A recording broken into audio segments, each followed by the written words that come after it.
o intervalo do almoço vai ser também, digamos, no mesmo local onde foi o coffee break. Portanto, nós vamos conseguir ter totalmente um intervalo de almoço. João, não se está a ouvir? Aqui O não se intervalo ouve. do almoço. Mas eu não estou a perceber se o som está ligado. Estava a dizer que o intervalo de almoço também vai poder ser também relativamente otimizado e curto, porque o espaço é aqui, portanto não vamos ter que sair para longe, e portanto acho que vamos conseguir cumprir aqui com os horários.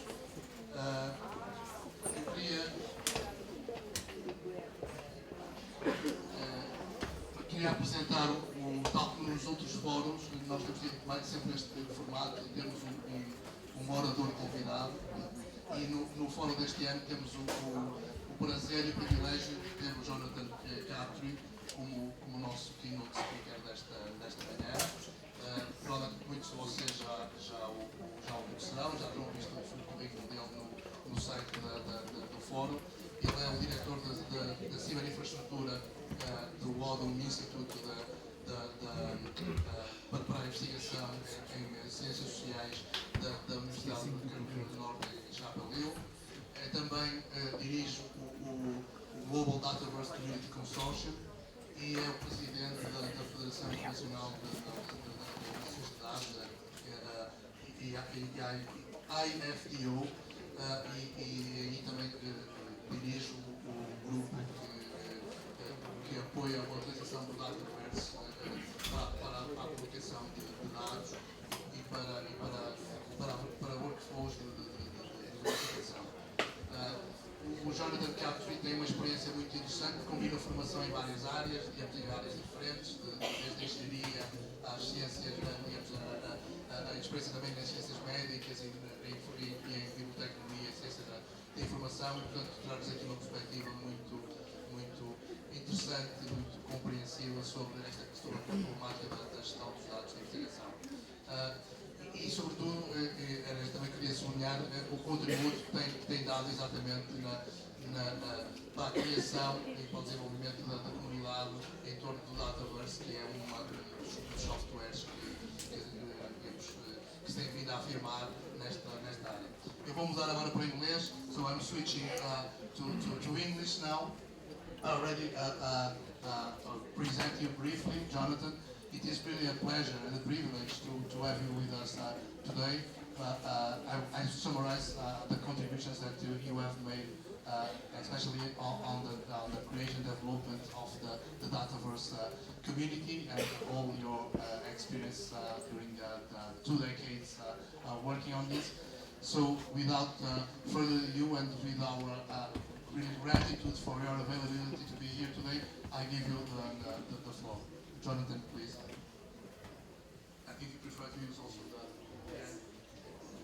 Thank you so much, and the pleasure is mine. I really enjoy coming to see all my great friends all around the world, and this week has been amazing, and hearing all the great work that all the colleagues have been doing here for data management and to support the research process. And that's our goal, is to support research and scientific research and make sure it's available today, tomorrow, for our children and our grandchildren. So I really, really appreciate it. And I want to, since today, I'm going to talk a lot about context. I want to give you a little context about myself. I've been working at the Odom Institute, as mentioned earlier. The Odom Institute is a social science research institute, but we see social sciences very broadly. Human beings impact almost all areas of research, and scientific research for humans touches many, many types of data.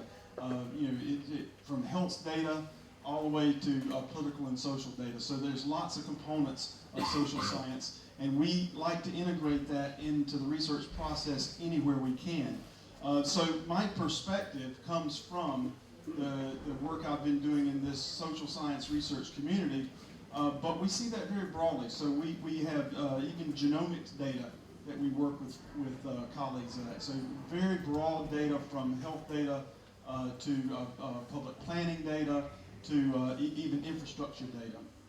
So I want to talk about context a little bit, and I might talk about some basics of data, but I want you to think about something as we talk about this. What are the components of your research? Many of you are researchers yourselves, or support researchers. Think about your research. What are the components? What are all the pieces of your research process? And if you had to reproduce that on your own, how would you do it? What components would you need to reproduce that scientific study? Think about all the different pieces. It's far beyond just the data. So think about all those components. So we'll break down data management, and many of these topics we've already heard about. The flash talks highlighted many of the subjects here, and work's already happening in these areas, which is amazing. So we'll talk about what are data and where they come from, and as we talk about that, think about the context of that data, and if you had to repeat your process over again, I will have to admit, many years ago, I think I could remember things for a long time. I don't think I can remember things as long as I used to. So if I had to repeat something I did 10 years ago, and if I didn't have it documented well, I'm not certain that I could remember that today. It's hard to admit that, I think. But we're going to go through some of this and think about data. So the scientific process is really about describing our world. The world is real. There is a physical real world, or there's an anomaly you want to talk about. But really, you have an idea. As a researcher, you have this idea of that real world, and you're trying to explain that idea. But you can't measure everything. You can only measure small portions of that. You cannot measure every single point there. And then you've got to learn something from that analysis. So as you notice, things are getting more cloudy as you move through this. It's not a perfect picture of the world, but you have to deal with this. So the data is not perfect. This data has context. This data has flaws in it. The data have different ways they were collected. So you've got to think about the world as data, and there's many objects, as we know, all sorts of data. Data is everywhere now. But how did you collect that data? Did you take a sample? You cannot count every single person. How did you do that? That's the context of that data collection. So if you want to reproduce that data in the future and you want to reproduce the study, you need to understand that. So we need to be sure that we record this all along the process. If we wait until the scientific process is complete and you're writing your journals and your articles and you have to go back and describe the process, that's much harder than it is if you describe that process in the beginning and document that and manage it all the way through the process. So we have another challenge in that many of us have been dealing with statistical data, especially in the social science field, and they've been pretty standard, right? They're rectangular data with observations, and you're able to easily use them. They're fixed. Many times they were fixed, and they weren't very large in the social science community. But these things are evolving. The sizes are increasing. We're starting to see things become more dynamic. Things are changing all the time. So how do you archive something or preserve something for the future that's always changing? It's that temporal nature that makes it even more difficult. So as we think about that context, and if we had to reproduce one of our studies based on some data, if that data is always changing, how are we going to do that? So these are the types of things I want to think about as we start to frame research data management, is how do we manage these things that are changing or dynamic? We also have the challenge that data is everywhere, and it's really easy to identify human subjects because there's information everywhere out there, and if you combine data sources, it's just very simple. So how do we do that? And then how do we integrate with all these data sources? So you got lots of data sources, so how do we integrate those together, especially when they're all so diverse? It's all about this curation process. And the curation process really should start early, in the very, very beginning. And how do you change that with these different disciplinary norms, with the different formats that are coming, all these different types of data, we have to think about the curation process a little differently as archivists. So when you manage this data through this life cycle, you're curating it all along. Researchers are not natural curators. That's not something they're taught.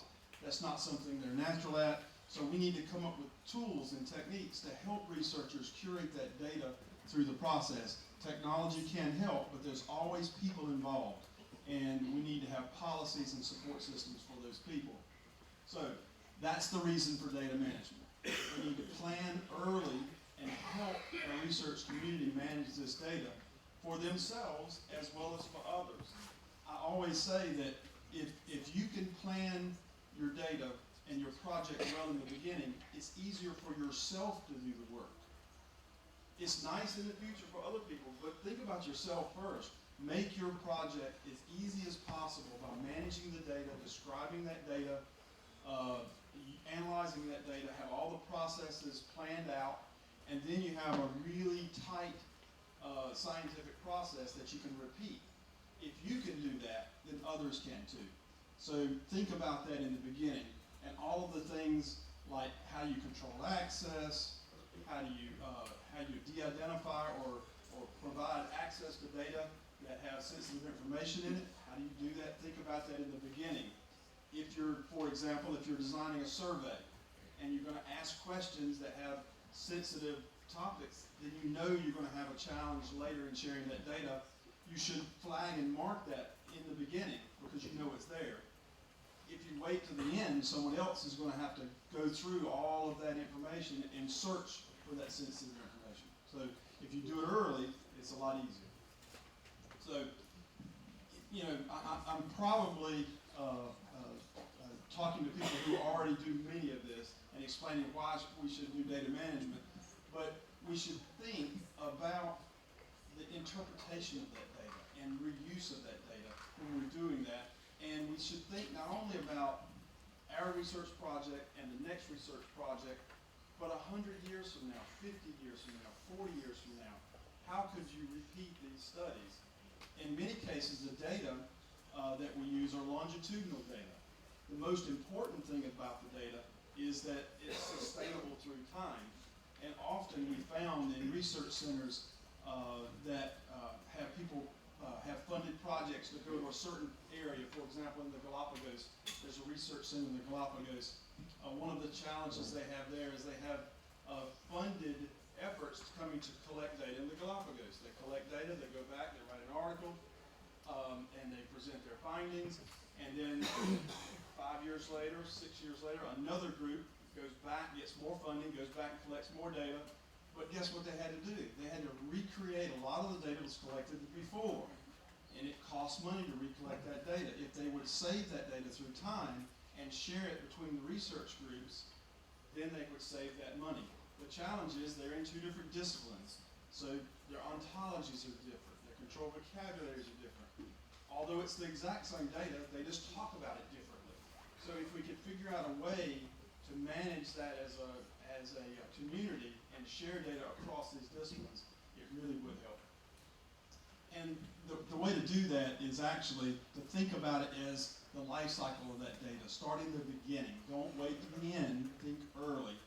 And in many cases, this means you need to bring together people from different disciplines early in the process. There's a tool called data curation profiles that I really love to use. That it has a structured set of questions you sit down and talk to researchers about.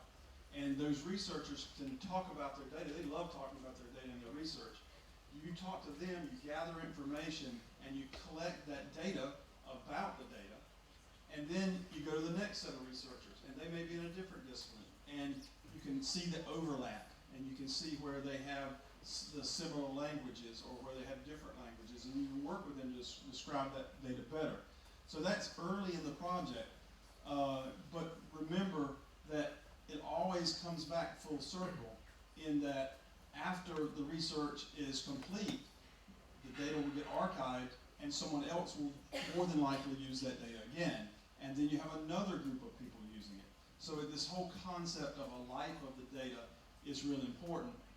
And if you think about this, to document that research project, document that data, what would it take for someone who knows nothing about the project, nothing about your lab, nothing about your postdocs, nothing about your students, if they had to just read the article and repeat that study?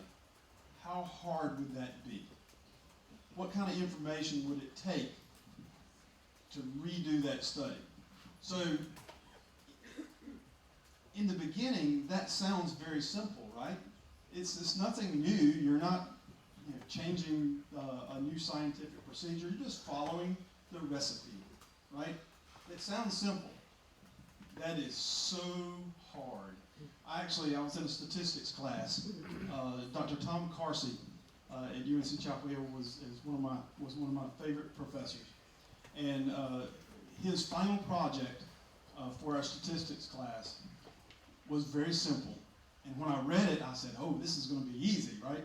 All I had to do is read an article, contact that author, get the data, and just do what they did.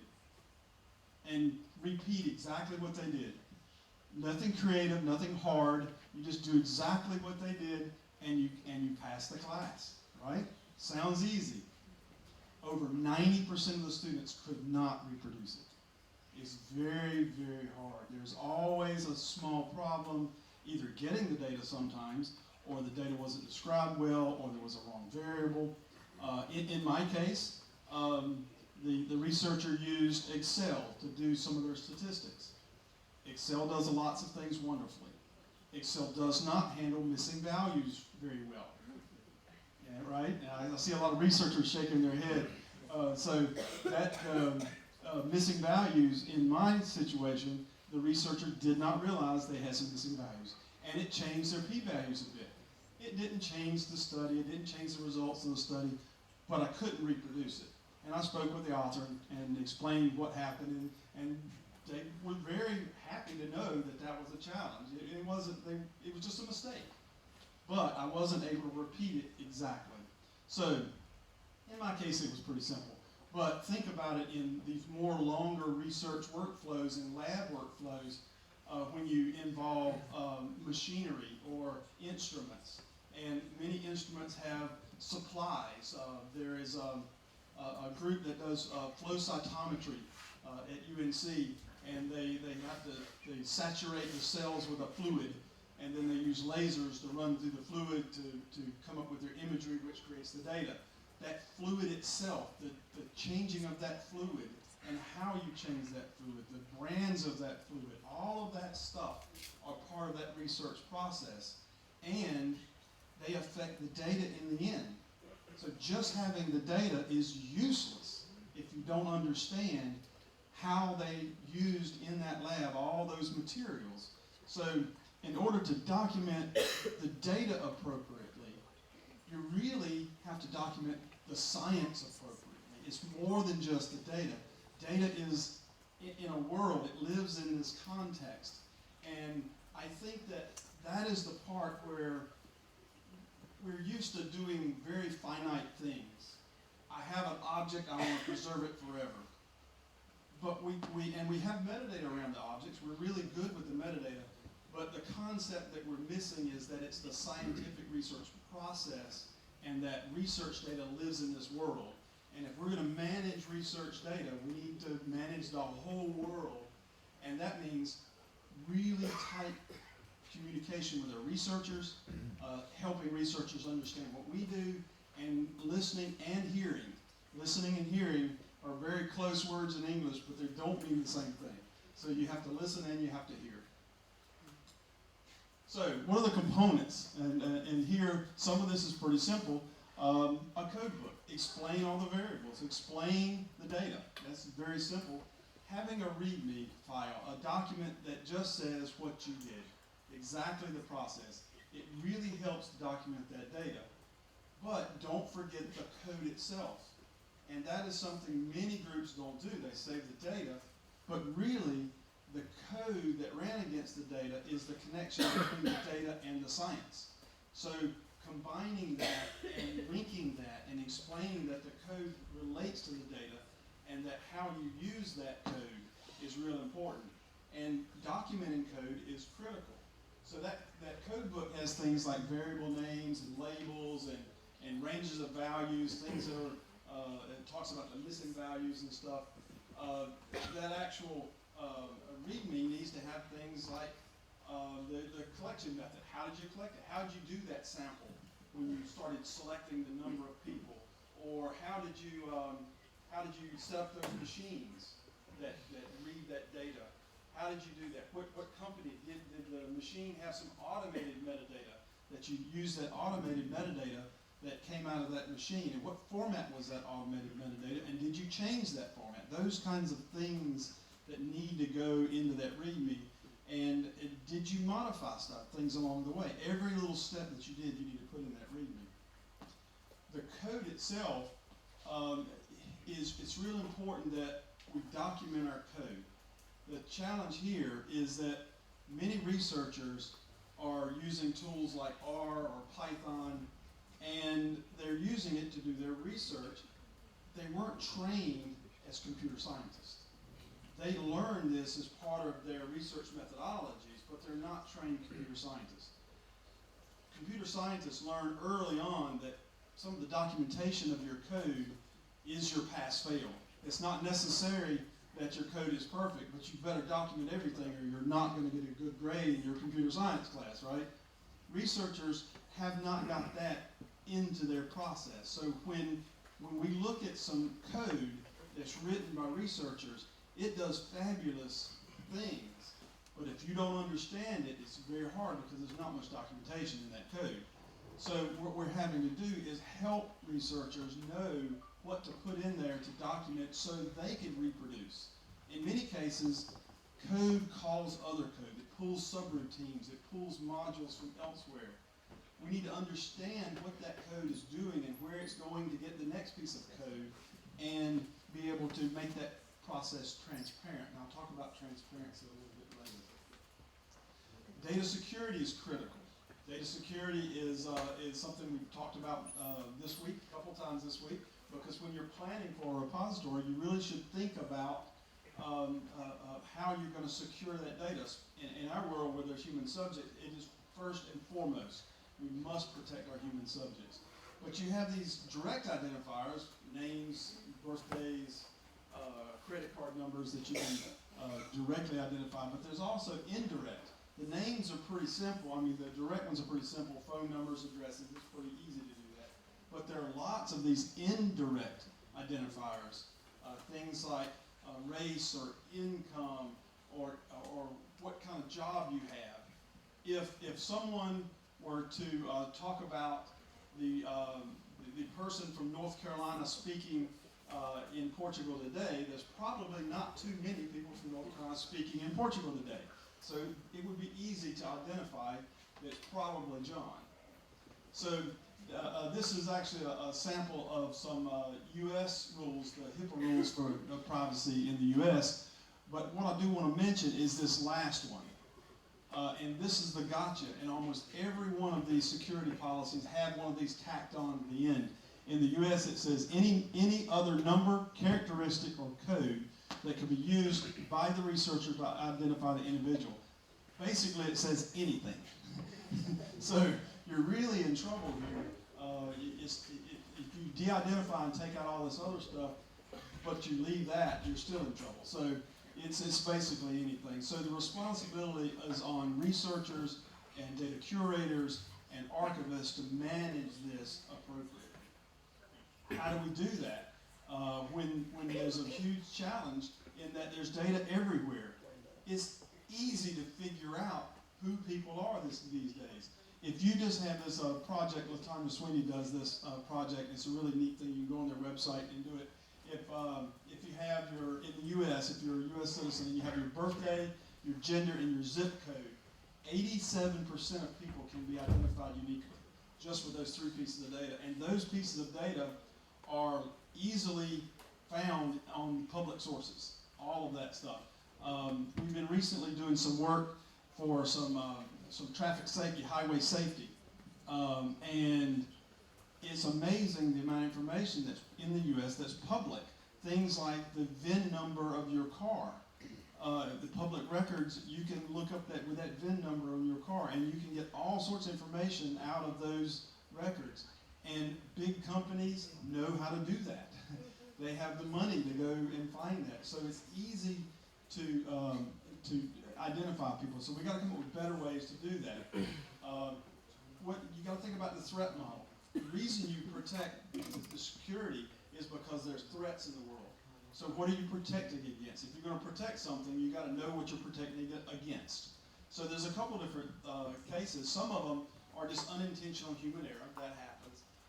There's some intentional human error. But you got to look at the vulnerability in areas. So the logical areas are places where the data sit.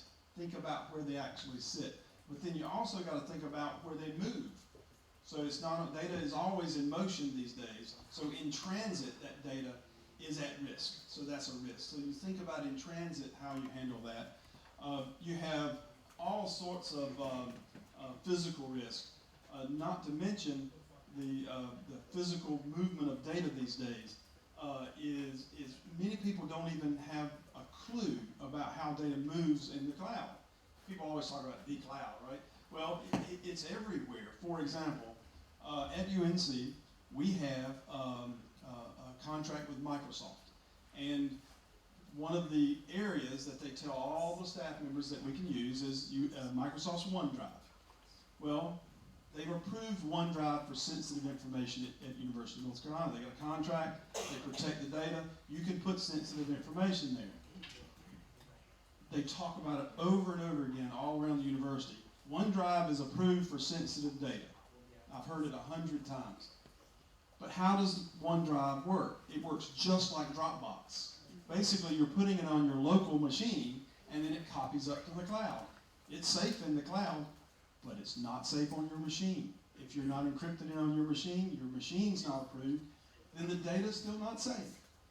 And it's easy for people to misunderstand if you don't understand the data movement and how that data moves.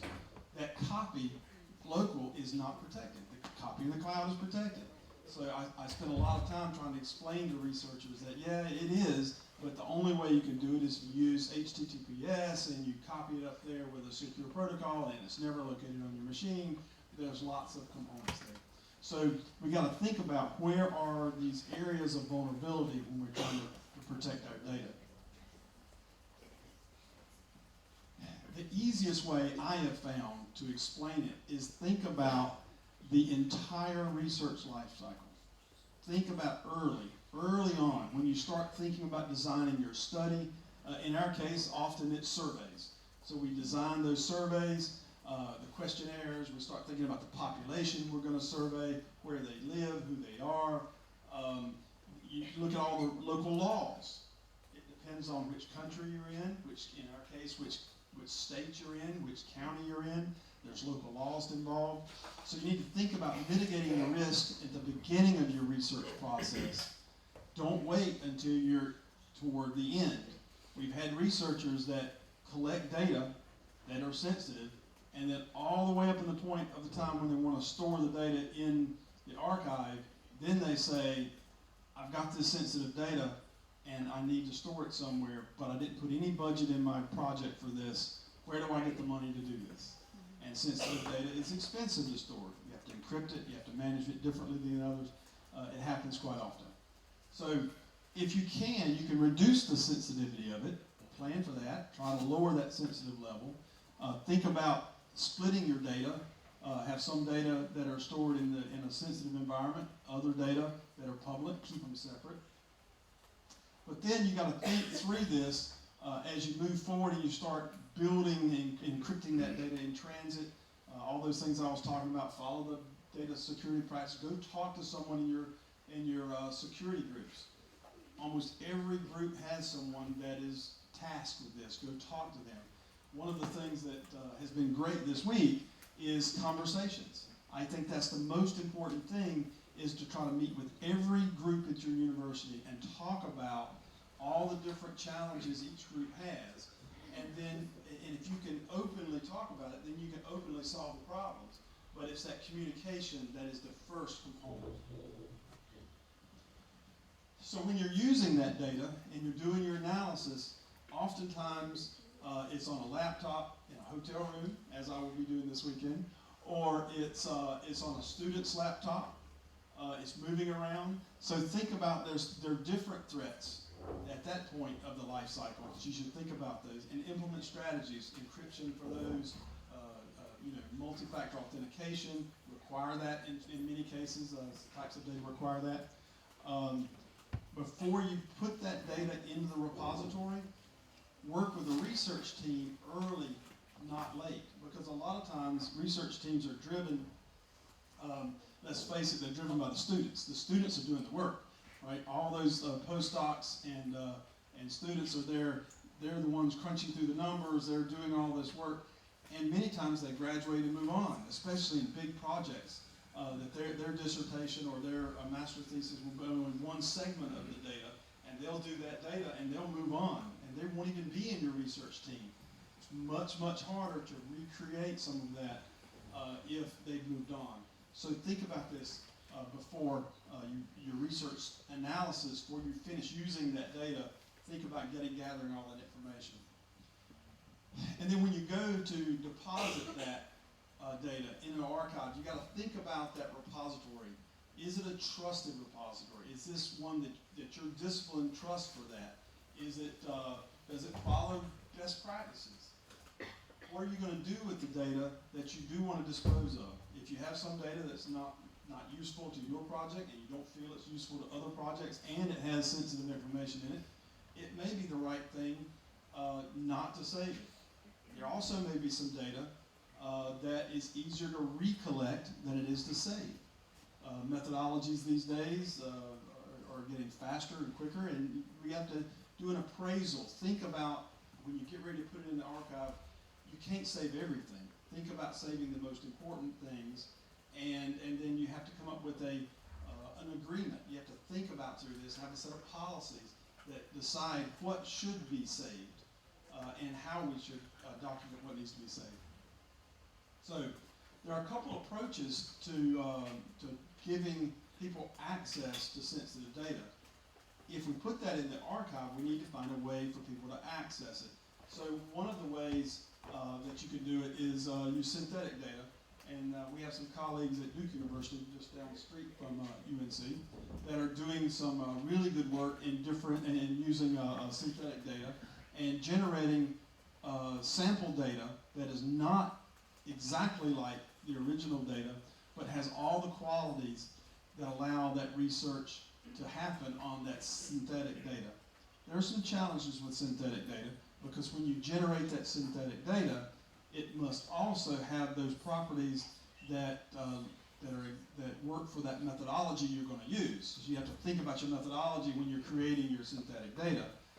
And there's some challenges in that all methodologies cannot use synthetic data. So there's a lot of information there that you have to work closely with the archive and the researchers in the statistical realm. Differential privacy is something that many folks are investigating. The U.S. Census Bureau just released a note last week, 2 weeks ago, that the 2020 census in the U.S. is going to be released using differential privacy.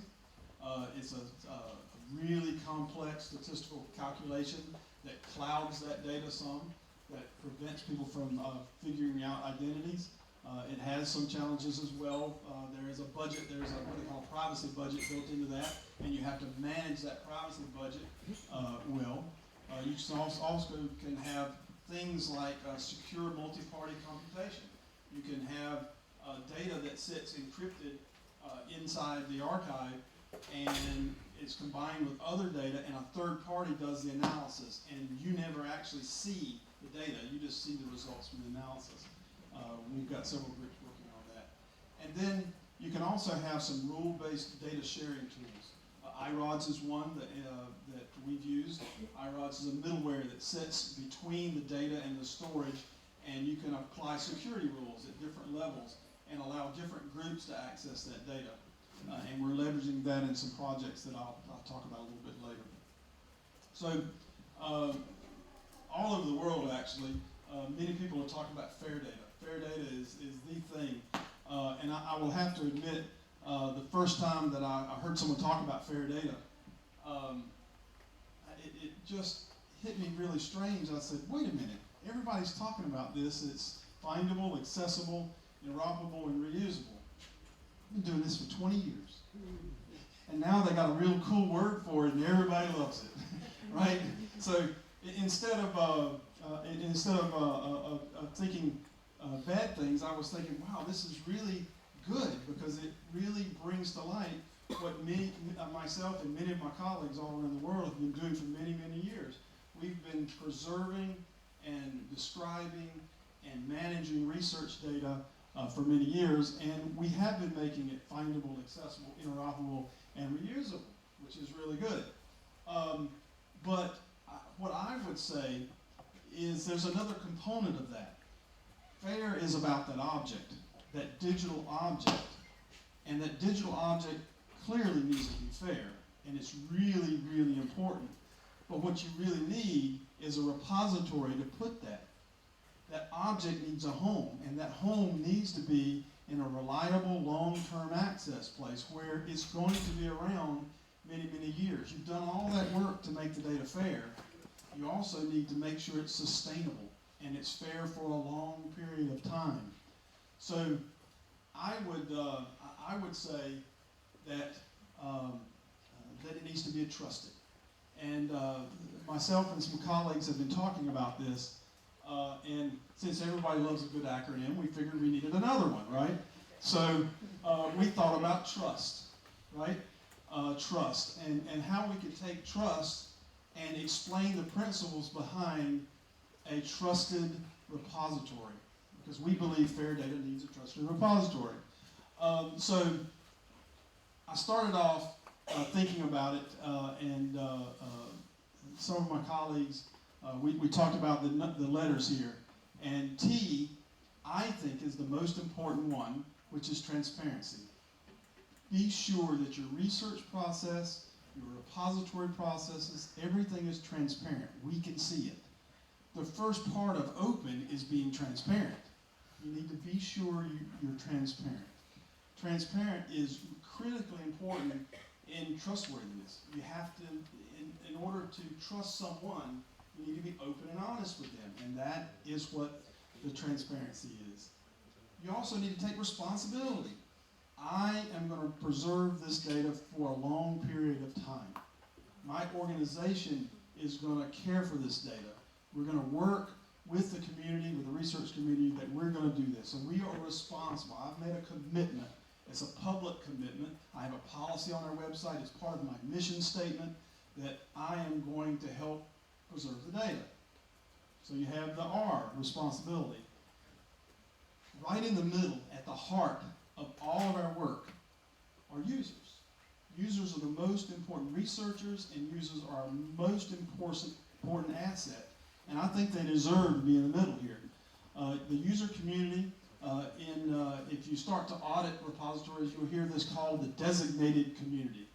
And it's talking about your users. It's talking about those users and what they need. Do they need those data sets in a text format? Do they need them in a certain statistical format? Do they need a certain image file format? Do they have a certain a telescope that they always use this format? You have to think about that user community and what they do. So users are at the center. And then it needs to be sustainable. The S in trust is sustainable. Through time, has to be sustainable. It would be easy for me to talk about making technology sustainable, since I'm a technology person. But it's really not always about the technology. It's also about the organization, the business continuity plans. Is your organization sustainable? You need to think about the technology, but also think about all those policies that are for your organization, and getting buy-in from the very top of your organization is critical to sustainability. You can do all the great work in the world down here, but if the people at the top that are handling the finances or not talking about the great work you're doing, the challenge is that's not as sustainable. So think about sustainability in the long term. And then finally, I am a technologist. Technology is there. Technology underlies the research process. We support the research process. We support researchers. We support sustainability. We support all of these things. So the T belongs as a supporting feature and is totally critical, don't get me wrong. I help build software, design software. I'm all about the technology. But we provide a supporting service for our researchers and our community. So trust, T-R-U-S-T, is what we believe. And we have actually have a white paper that we're accepting comments on. We're hoping to have that published soon to talk about trust as well as fair. So when you're finding a trusted repository, you need to think about a few things. Are they reputable? Have you talked to other folks that used them? Will they take the data you have? Is your data too big? Is your data too big for their storage systems? You need to ask those questions, right? Legal terms. In many cases, we've had researchers come to us with data, and they say, we'd love for you to house our data. And we say, yes, we'd love to. And then we find out that in their country, it's illegal for them to put the data in the United States. So you have to think about the legal agreements, where that data really is. The internet is not always in your machine room down the street, so you need to think about where the data actually reside. And then, will that repository sustain the value of that data over time? It's easy for us to forget this, but technology changes very, very, very quickly. And even in our careers, you will see file formats that don't work anymore. You'll see big changes. I have actually migrated our archive 3 times to 3 different sets of technologies in 27 years at the Odom Institute. I've migrated 3 times. I've seen huge changes where we had to change file formats. When I first started, we actually were even changing character encoding. We had some data that was in EPSIDIC. It had to be migrated to ASCII, and that was fun. But going forward, you got to think about that migration of data, and can it be sustained over time? And that means whoever's responsible for that data, long after the researcher has not touched that data, needs to be able to sustain that value in that data over time. And then you need to also track usage. I really think we forget about this. We should think about it. If you put your data in a dark closet, shut the door, and no one ever uses it, how valuable is it? How valuable is it tomorrow, next year, 10 years? Eventually, the people at the top are going to forget about the closet with the data in it, right? So you need to track that usage. People need that data. Even yourself might need that data. But track that usage, know who those user communities are, because that is helping you make that repository trustworthy and sustainable because it's valuable. So you need to provide access to data, and then you need to track that as well. So archiving data, I won't elaborate much on this, but I think I'm probably talking to people who already know about this, but be sure we put all these components, the README file, the codebook, the metadata, that code we mentioned earlier, create file formats that are sustainable. PDFs go into PDFA. We take things that are complex and turn them into file formats that are a little more sustainable, things like tab delimited file or textual files versus files that are proprietary. One of the tools we use, I'll talk about a little bit later, actually takes proprietary formats like SPSS and turns them into open source formats like R on ingest automatically so they can be preserved into the future. Also, think about your data use agreements. When you're working with that researcher and you have them there, be sure to put the right license on that data so you know 10 years from now or 5 years from now who can actually access that data. You may want embargoes. This is something that many researchers require. They want you to hold the data into a private space until they have time to publish. Maybe they're going to publish multiple articles on this data. You need to honor those embargoes. You also need to resolve any data ownership issues. when I first started looking into this, I thought it was pretty simple. The researchers did all the research, and that it was the researcher's data. Everybody talks about my data. You've heard people say my data many times. It gets complex when researchers work, in my case, for a state university, who have a federal contract in the United States government. Who owns the data? Does the federal government own the data? Does the University of North Carolina own the data? Does the research own the data? Does the archive own the data? You ask all of them, and you'll get a different answer from every one of them. Every one of them. The federal government says we paid for it. It should be ours. The contract with University of North Carolina. The researcher works for the University of North Carolina. They think they own it because they're paying the bills, right, for this researcher. So it's very complex, and you need to figure those things out. Some are not quite that difficult, but you need to figure those things out. The other component is provide citation. We had a discussion earlier about this today.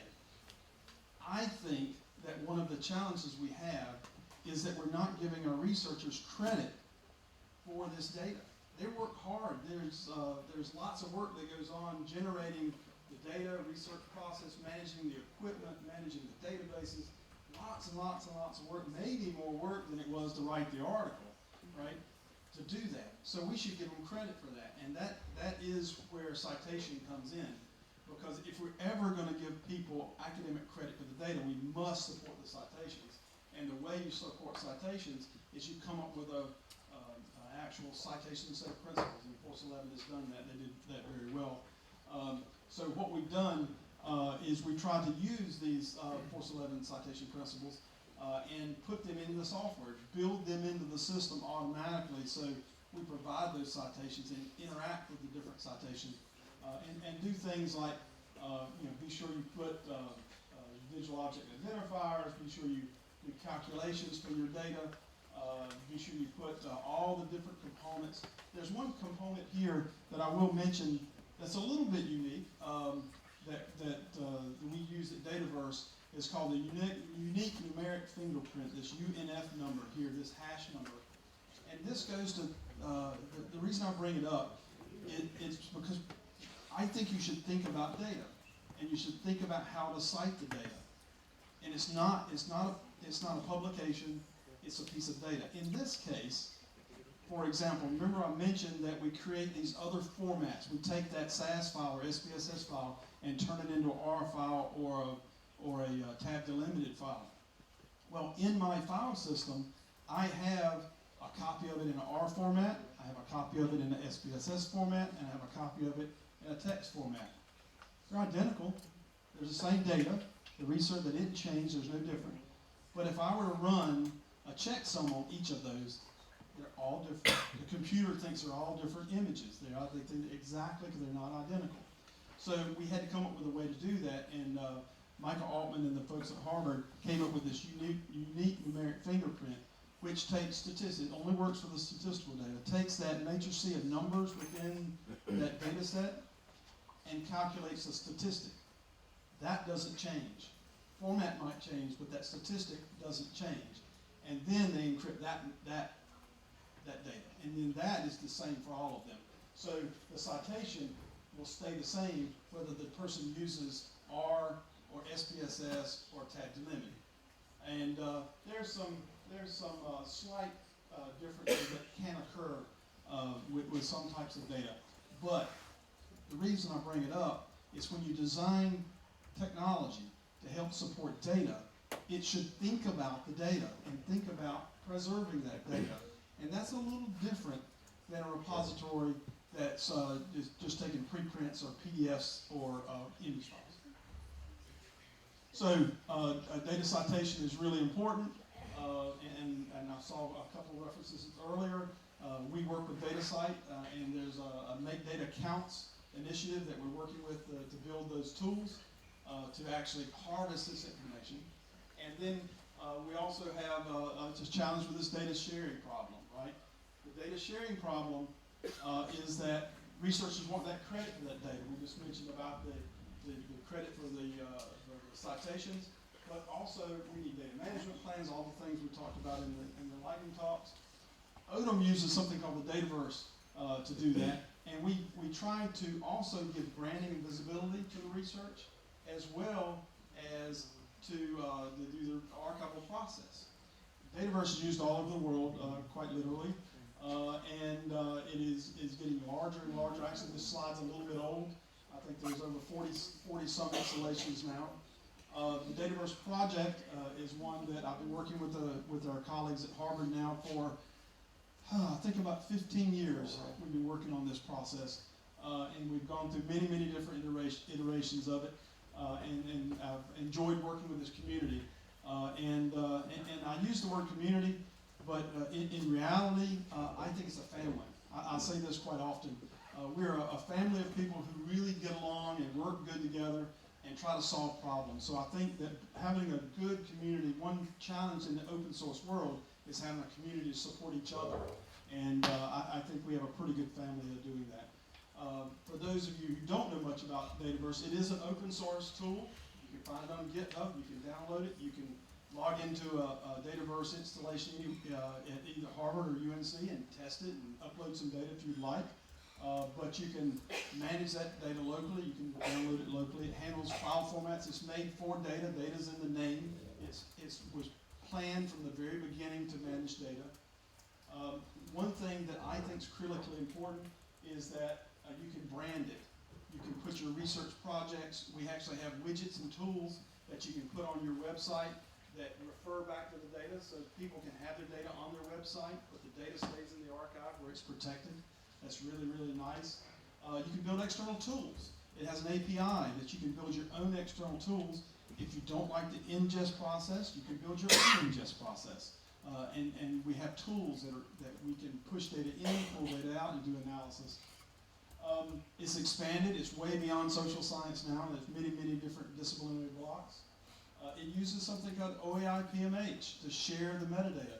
You can share the metadata across multiple instances. For example, many countries create networks within their country.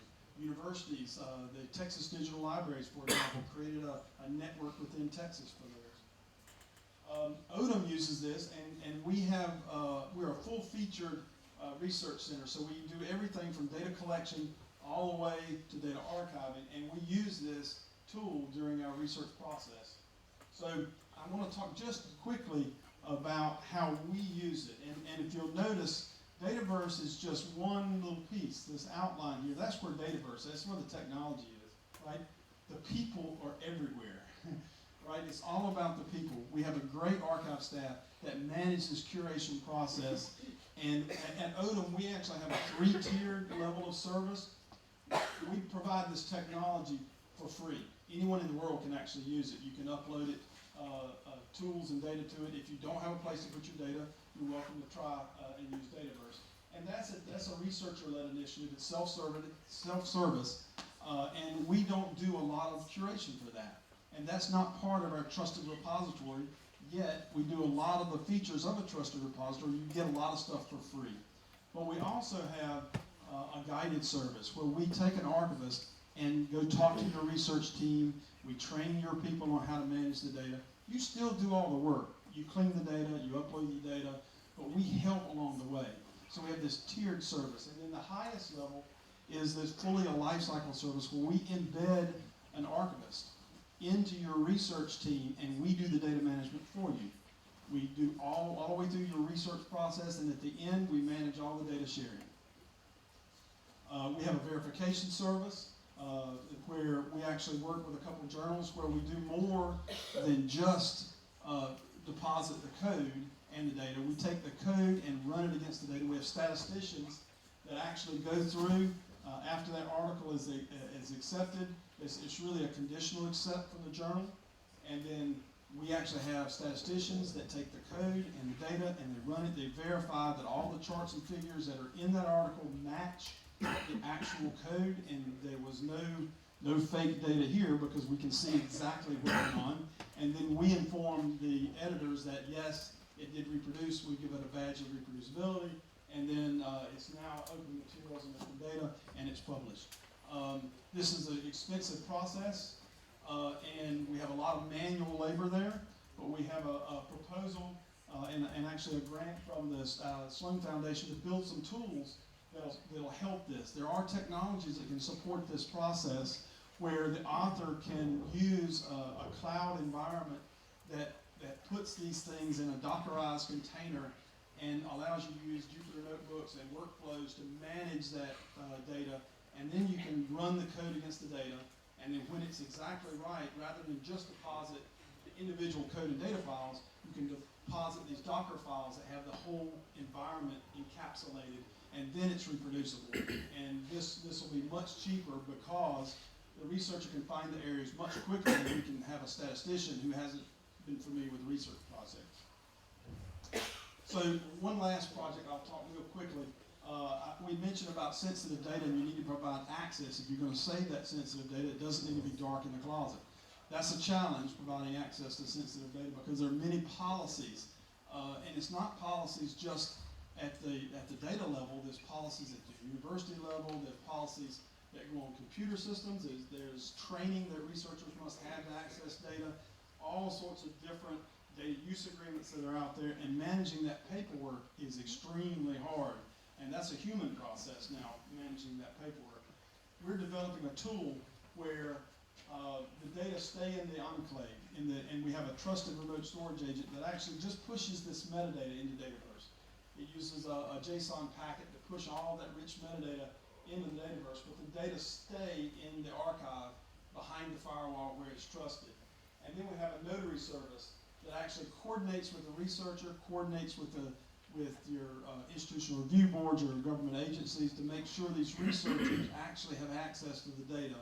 Once they have done all of the things they should, all the paperwork signed, all the information they've done, once all that is signed and done, then a set of encrypted keys are created and managed. And the only way you can get this data into the enclaves and into the compute environments is that if all the keys are satisfied, and it's done in an automated fashion. So you don't have to manage access.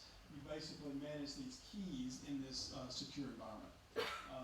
We're hoping to start implementing that. It's in a pilot phase right now. Other than that, I'll stop and take some questions.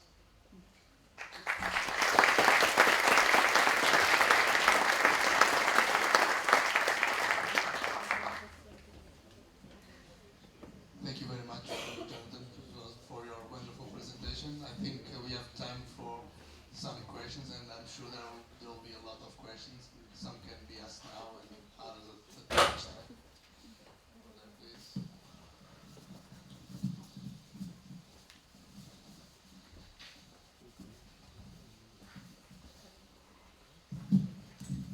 Miguel Conceição from the Research Support Office, University of Aveiro. Thank you very much for your very interesting presentation, and which, if I may say so, provided a striking contrast with the previous presentations this morning. On those, we listen much more of data management plans as external imposed to institutions and researchers, so as external drivers, hence resulting in feeling of a burdensome and bureaucratic issue. In your presentation, you started to put the researcher and research at the core. As you nicely said, think of yourself first. Could you elaborate a bit more on this gap and how to bridge it? Thank you. Absolutely. One of the things when you develop those data management plans is that communication with those researchers, talking early about that. Anytime that you create a structured form, I think I spoke with someone here at the university just the other day about if you have a structured form, and I give a researcher a structured form, what they want to do is fill out the form, check, check, check, I am done, let me move on with my research, right? It's not as simple as that. You have to work with that researcher because every type of research has nuances. So the key is to develop those data management plans in conjunction with the research and work with the researcher to help develop those plans. In the end, it's eventually going to be a plan that's required. In the US, for example, the National Science Foundation many years ago required a data management plan. It was quite interesting how they did it.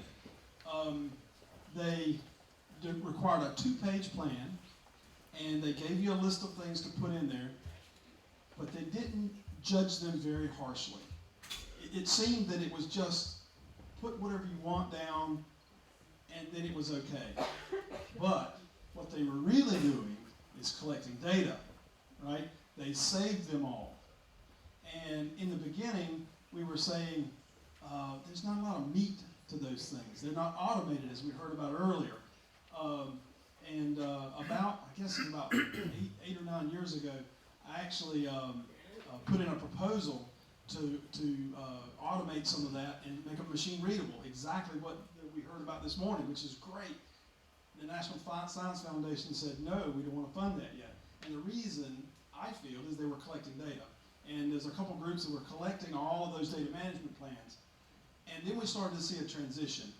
I started to have researchers call me and say, I got funded, but I was told that I needed to change my data management plan and that you can help me.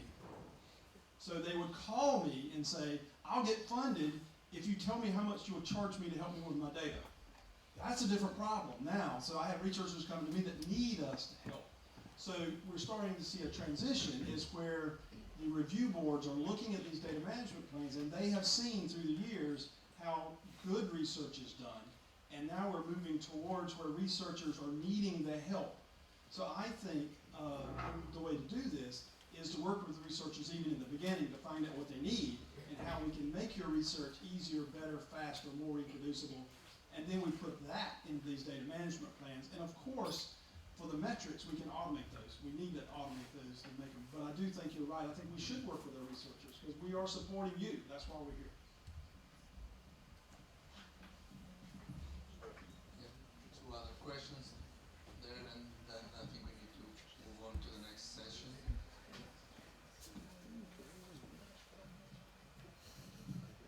I just wanted to ask, at which point do you introduce the repositories? When you're making your data management plan, when do you decide this is the repository that I want to use? Is it at the beginning, in the middle, when? So we always like to talk with our researchers early. That doesn't mean it always happens. In our case at Odom, we are a little bit unique in that we are part of the entire research lifecycle. We have a repository, we have an archive. We also have people that teach survey methodology, we have people that teach data collection methods, we have people that help design studies, we have statisticians, we have people through the whole, we do training on all the different types of methodologies. So we're uniquely in a place where we see people early in the research lifecycle.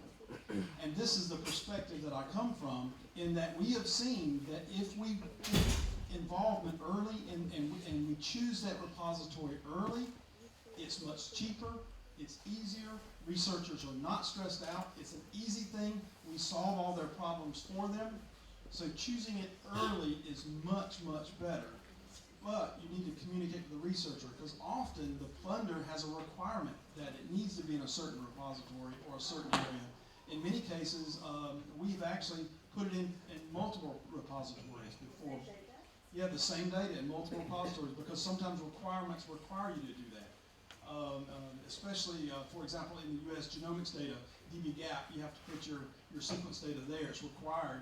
But we also had other kinds of data that were related to it that we kept in our archive, and we kept it as a whole unit in our archive. So sometimes it's not as easy a decision.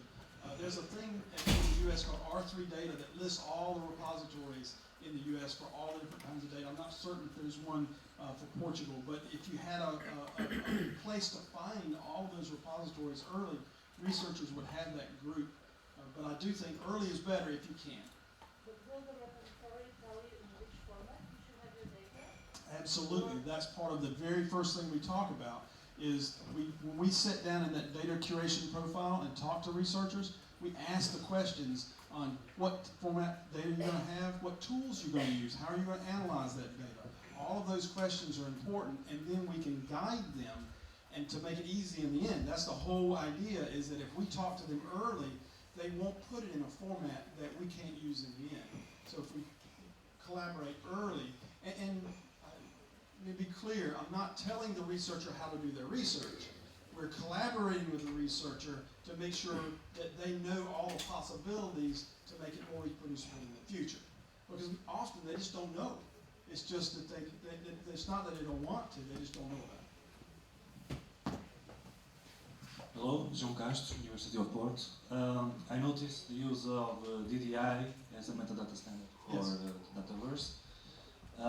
You also mentioned that you can use Dataverse in all sorts of another disciplines. Is DDI compatible, or you are using, is there flexibility to use standards for all the other domains? If you have any feedback regarding the use of users of using DDI, if they found it easy, or any feedback that you have on that matter. Absolutely, you bring up a very, very good point. In the beginning, 15 years ago, when we started working with Dataverse, Dataverse was for quantitative data in the social sciences. Quantitative data in the social sciences, almost worldwide, is described with something called the Data Documentation Initiative. It's very, very granular. It goes down all the way to the variable level. Inside our metadata, we can actually calculate statistics, the descriptive statistics, and store it inside the metadata file. So then, when you want to pull that out, you don't have to do statistics on it. You have a textual way to represent that in the GUI, so you can do it very fast. So we can browse the data very fast. Having said that, many years ago, we decided that DDI, while very extensible, and we could probably shoehorn many of these other disciplines into it, that is not the right approach. What you should do is whatever the metadata standard for that community, you should adopt. So now, the later versions of Dataverse now have multiple metadata standards. We actually have many things at geospatial, FGDC, there's many of them. And what we do is we store the data in metadata blocks. The only block that is required is our data citation block that has all the foundation of the data citation principles. And then as a researcher, you can choose. If you're in biology, you choose a block for biology. If you're a social scientist, you choose the DDI block. You can choose any of that you want. As you set your Dataverse up, you can actually require certain blocks or make other certain blocks optional. So DDI is not required. I will say that DDI is one of the most extensible metadata formats, and you can put almost anything in there, which also makes it the most complex, which that's a challenge sometimes. But you can use multiple formats, and we're trying to move in the world of more formats. We're actually thinking about and working with some researchers in Europe about thinking about making it an external tool that you can go grab ontologies, grab controlled vocabularies.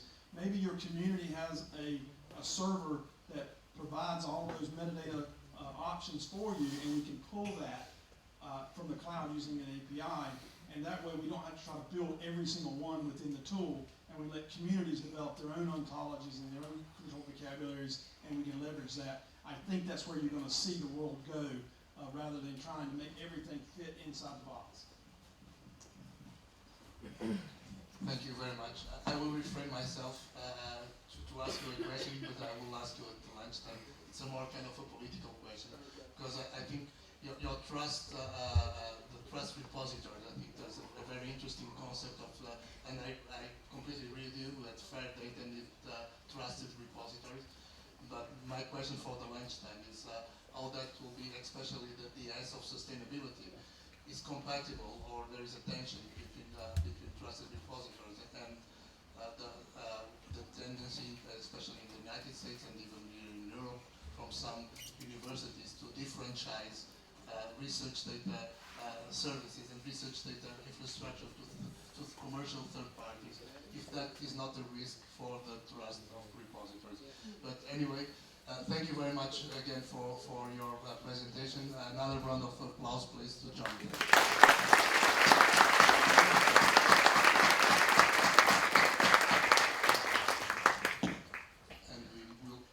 I will switch to Portuguese. Vamos continuar, penso que agora é a sessão sobre a RDA. A quem é que eu entrego aqui o do ano, neste caso o microfone. Às duas senhoras.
Pedia só para os. Portanto, já temos ali os dois colegas que vão falar assim durante a sessão. Se pudessem vir aqui para baixo. Isto é. Temos aqui 3 momentos nesta sessão da RDA. Portanto, se pudessem vir para cá. Vocês venham para cá para baixo.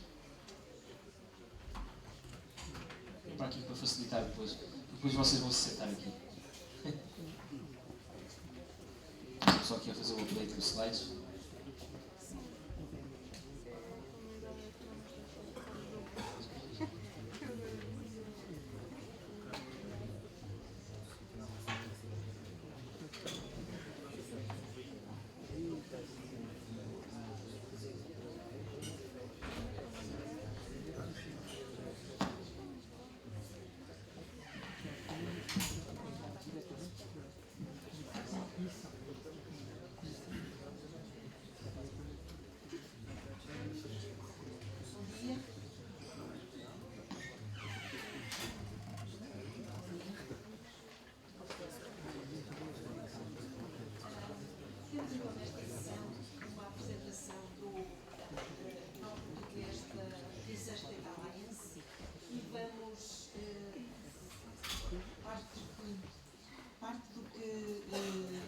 Vamos falar aqui genericamente da Research Data Alliance.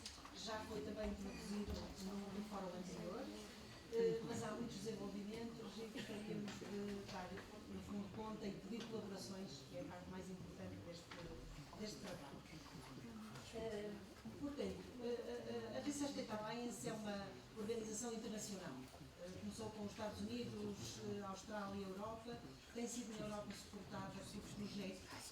Vai no RDA 4, portanto já houve 4 projetos a suportar a Research Data Alliance e nós começamos por, enfim, dar uns números da RDA, porque acho que é importante para se perceber o que se passa.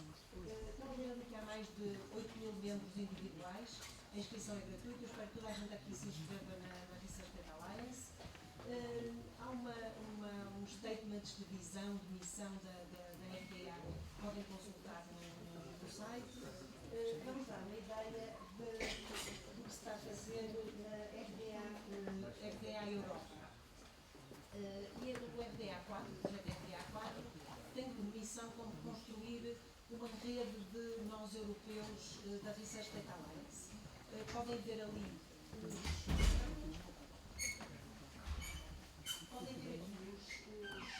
nós que foram chamados nós pioneiros, no sentido de que começaram ainda antes do início do projeto e no âmbito deste projeto houve 3 calls para nós e Portugal entrou nesta primeira call, foi bastante competitiva e o que nós fizemos foi, no fundo, construir uma proposta que envolvesse todas as pessoas que já tinham tido alguma colaboração na RDA e isso deu, enfim,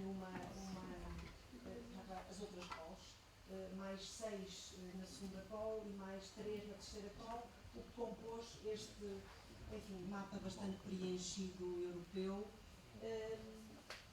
Estes nós, dentro deste projeto, estes nós têm um pequeno financiamento, e vou já falar o que é que nós estamos a fazer com esse pequeno financiamento, no fundo, aquilo que foi proposto para este nó português foi que, no fundo, nós promovêssemos a ligação dos investigadores com as infraestruturas de investigação, com a EFCT, para definir as tais práticas de gestão de dados, as tecnologias, as infraestruturas, e que, no fundo, promovêssemos o alargamento desta comunidade. Já antes deste nó, havia 58 pessoas registadas na RDA, portugueses, enfim, o João Rocha, que está aí, já era co-chair de um grupo de interesse na RDA, já se tinha constituído um grupo chamado RDA em Portugal, e tínhamos várias participações em plenários, que são as reuniões 2 vezes por ano da RDA. E, portanto, a nossa proposta foi aquelas pessoas a promovê-la, e a razão é que aquelas pessoas já tinham, de alguma maneira, estado envolvidas com a RDA. Mas a ideia é que, no âmbito deste nó, as pessoas se vão juntando mais pessoas de mais instituições, e que vamos, no fundo, realizando ações junto de comunidades disciplinares e junto também das infraestruturas do roteiro nacional.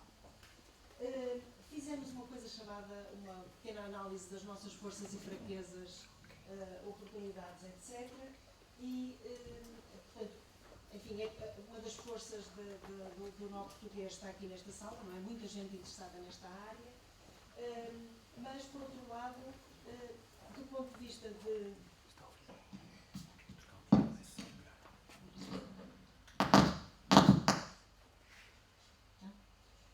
Do ponto de vista de, enfim, esforço para trabalhar, etc., acabamos por ser poucos, e, portanto, é preciso mais gente envolvida nas atividades da RDA, até para lhes darmos mais visibilidade.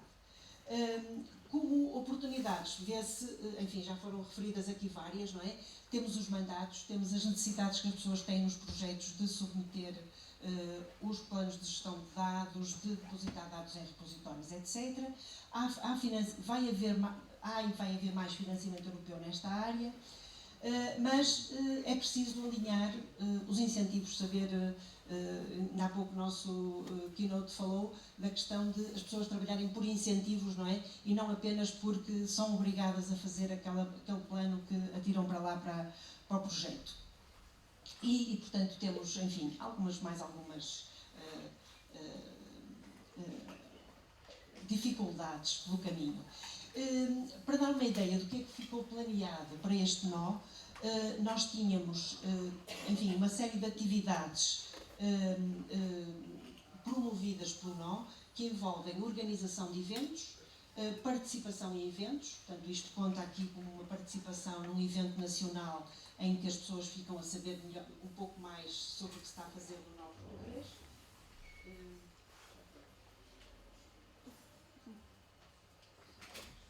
Sim? Não. Sim. E participações nos plenários também. O plenário 14 foi no mês passado e eu considero que foi uma das, enfim, das atividades muito bem sucedidas do nó, no sentido em que nós abrimos candidaturas para participação no nó apoiada, participação no plenário apoiada pelo nó, tivemos diversas candidaturas e tivemos pessoas que vão agora dar aqui alguns testemunhos da sua experiência no plenário da RDA. Enfim, é importante as pessoas inscreverem-se para irem sabendo destas oportunidades e, portanto, nós vamos também apelar a que se inscrevam no nó português e no grupo do nó português na Research Data Alliance. Para dar uma ideia do que já se fez, portanto, isto era o planeado, isto é o que já se fez, e, portanto, podem ver aqui, por exemplo, participações em eventos nacionais que são coisas que nós fomos, no fundo, levantando na comunidade e percebendo se havia interesse em ir falar um pouco da gestão de dados e do que se faz na Research Data Alliance em comunidades em determinadas áreas. E, portanto, estão ali, por exemplo, o Elisir, a participação no Porto Foraging, no C4G. Por outro lado, organizamos eventos como aquele workshop na Open Science Fair, que foi uma grande organização dos projetos europeus como o Open Air e outros, e na Confoa, na Conferência Luso-Brasileira de Acesso Aberto. Este Fórum GDI já é também mais uma atividade, mas nós queríamos também apelar aqui às pessoas que estão aqui presentes e que têm relações com,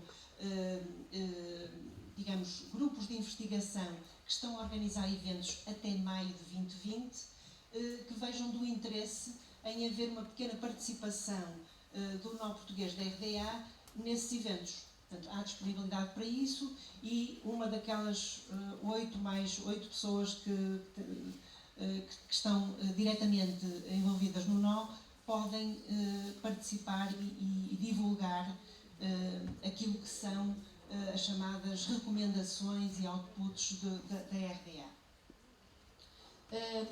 Portanto, os plenários são os pontos altos digamos assim, da reunião de pessoas ligadas à Research Data Alliance, têm lugar 2 vezes por ano e organizam-se com sessões que são dos chamados grupos de interesse e grupos de trabalho. Portanto, os grupos de interesse têm um âmbito um bocadinho mais temporal, mais largo, e depois vão sendo lançados grupos de trabalho para atacar questões específicas. Esses grupos de trabalho geram depois as chamadas recomendações, que podem ser, e há agora muita força da RDA para a adoção das recomendações. Para darmos conta do que se passou no plenário 14, houve 10 pessoas a participar, 2 delas tiveram bolsa Early Career, portanto são bolsas atribuídas pelo projeto RDA 4 diretamente, portanto concorreram diretamente ao projeto, 4 pessoas tiveram bolsa do nó português e houve mais 3 pessoas que participaram, 4 que participaram, enfim, financiadas por outros meios que não os da RDA. Eu, a Irene, o Pedro Príncipe e o Mário Silva, do técnico, não está aqui. E, portanto, vamos passar aqui a uns rápidos testemunhos das pessoas que estiveram no plenário para se perceber o que é que pode tirar de um plenário da RDA uma pessoa que, enfim, conhece pouco do que se está a passar na RDA e cai lá de repente pela primeira vez. E, portanto, eu e a Irene deixamos o palco para os 6 participantes.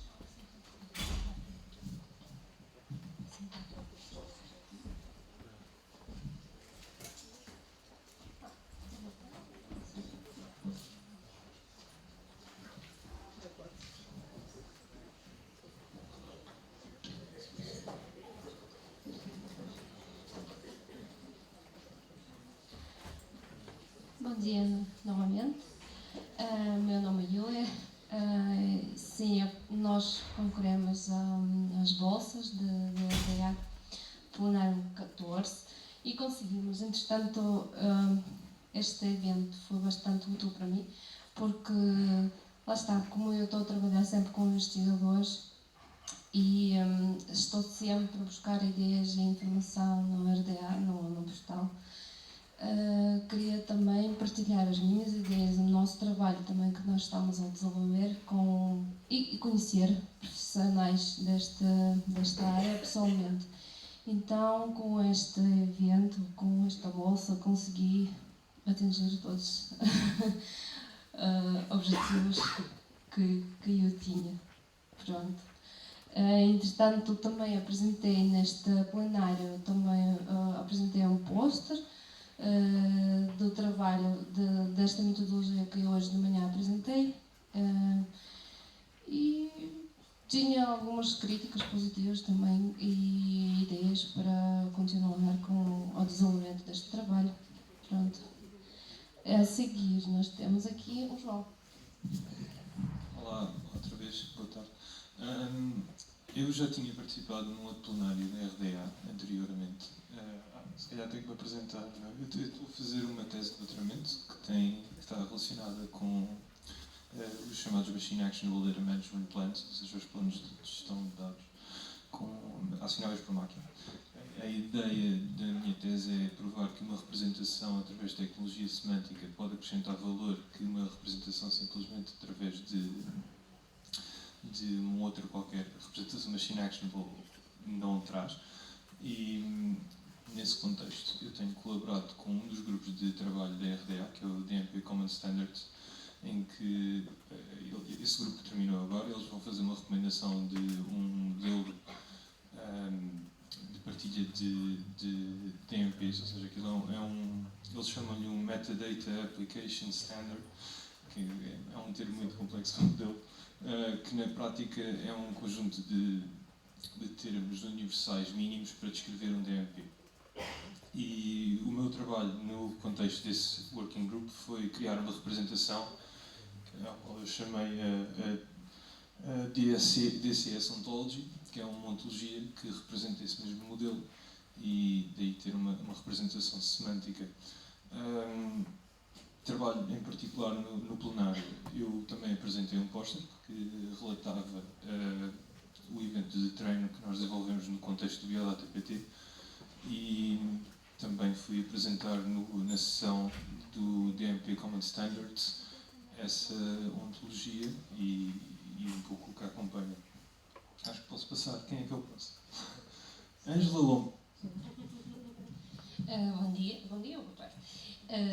Portanto, eu sou investigadora doutorada na interface entre a biodiversidade e as políticas. Portanto, o meu core de investigação é nessa área, mas há alguns anos para cá que tenho vindo a desenvolver trabalho na área e é uma questão que me preocupa, a gestão de dados e a partilha de dados, que é cada vez mais premente na área das ciências exatas, das ciências biológicas. Tenho vindo a desenvolver trabalho com os colegas do Unesco nesta área e, portanto, a grande mais-valia, não só para mim como para os que trabalham comigo, foi perceber que há todo um conjunto de pontos de contacto e convergência entre o nosso domínio e os outros domínios, que não são assim tão diferentes, e que os desafios e as oportunidades que se colocam são semelhantes. Portanto, eu foi a primeira vez que estive num plenário da RDA. Fiquei bastante impressionada com a facilidade com que nós podemos mover-nos e entender e compreender e discutir os outros elementos da comunidade, que me impressionam muito. Além daquilo tudo que podemos aprender em termos dos estándares e na necessidade de trabalharmos juntos para termos pontos comuns e de convergirmos para as mesmas práticas. Eu trouxe alguns dos pontos em que eu trabalhei que são mais da minha área, do meu domínio, e portanto que consegui essas reuniões e grupos de interesse e discussão. E de facto é espantoso que há todo um mundo que nós muitas das vezes desconhecemos e que já está a trabalhar em questões que nos preocupam a todos como investigadores, e acho que isso foi de facto uma grande mais-valia para o meu trabalho. Eu tinha trazido apenas 2 pontos que tinha realçado das reuniões mais relacionadas com o meu domínio, contudo, a facilidade com que qualquer um de nós, pelo menos eu que não faço investigação core nesta área, integra um plenário, as plenárias e as explicações, de facto, foi uma experiência única. Acho que posso passar para o André.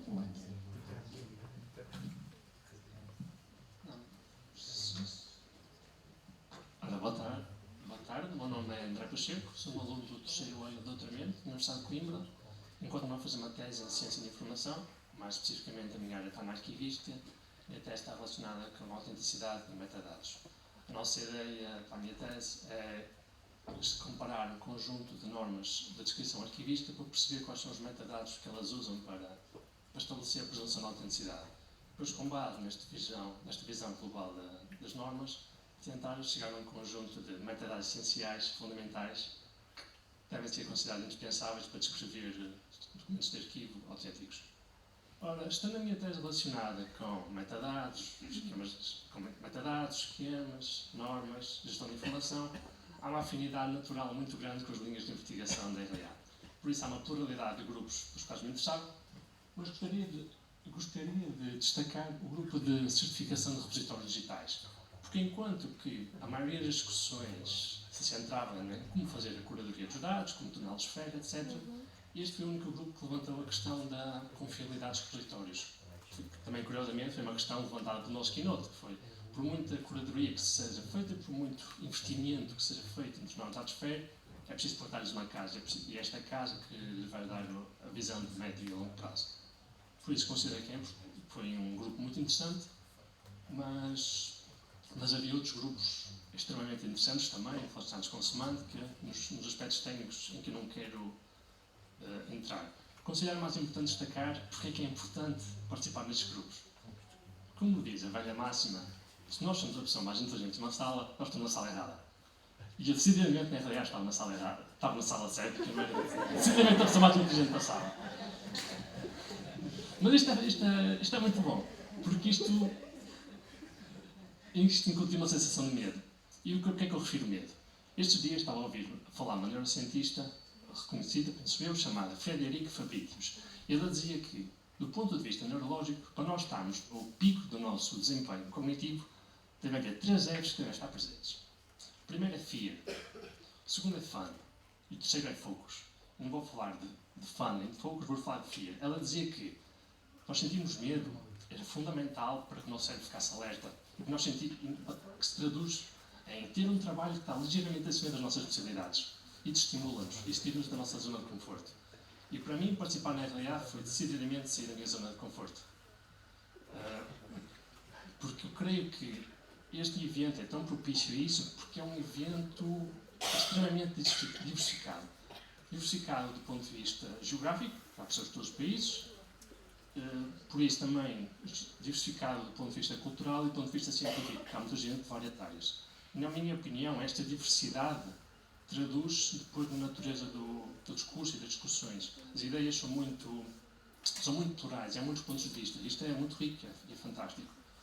A nível pessoal, esta experiência traduziu-se no facto de ter feito contactos com pessoas de áreas, embora sendo parecidas com a minha, e embora usando termos que para mim fossem familiares, são termos que eu não domino. E mesmo assim eu dei por mim estar envolvido em projetos, em discussões, em compromissos, dos quais eu não percebia muito, e por isso me incuta algum medo, mas ao mesmo tempo também é um tipo de desafio que eu quero ter, porque é o tipo de desafio que me estimula a evoluir. Por isso, assim, resumindo numa imagem, o que foi para mim a RDA, para ter participado neste plenário, é como foi a vivência de alguém que vive num vale e apenas conhece um monte. E para essa pessoa, esse monte é o mais alto do mundo. Só que depois há um dia em que escala esse monte e vê que há uma paisagem à volta e vê que há montanhas mais altas. Assim também, da mesma maneira, o facto de ter contactado com esta gente, com estes projetos, estabelece motivações de carreira e motivações profissionais para mim que garantem que eu continuo a evoluir e por isso estou muito grato ao Nó Português por ter possibilitado a minha participação e obrigado pela vossa atenção. Passo então ao próximo colega. Helena. Boa tarde, pois eu estou completamente fora da minha zona de conforto. Eu sou das geociências, este tema para mim é novo, tem alguns meses. Eu sou responsável pela implementação de serviços e produtos numa infraestrutura de investigação em Portugal, que é o Colaboratório para as Geociências, portanto reúne várias equipas de trabalho relacionadas com a geologia, geodesia, geofísica, geoquímica, etc. em Portugal. São grupos de pessoas que estão ou que têm como objetivo fornecer dados que devem ser disponibilizados a toda a comunidade científica, a quem tiver interesse, dados, equipamento, produtos gerados através desses dados. Portanto, uma preocupação que nós temos, e eu estou na RDA um bocadinho numa posição egoísta, porque quero absorver essa informação, não tenho muito para vos dar, a não ser este caso de estudo, não é?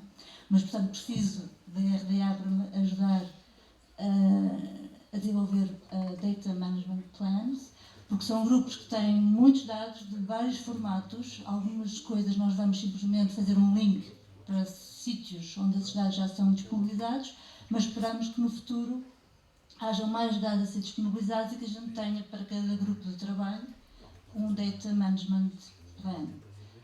E, portanto, a minha participação no plenário em Helsínquia foi ir a muitos grupos que cobrem áreas das geociências e tentar absorver o máximo de informação possível para agora, seguindo as recomendações da RDA e trabalhando em colaboração com a RDA, o Nó Português, poder ter no Colaboratório para as Geociências esses planos de uma maneira estruturada e útil, etc.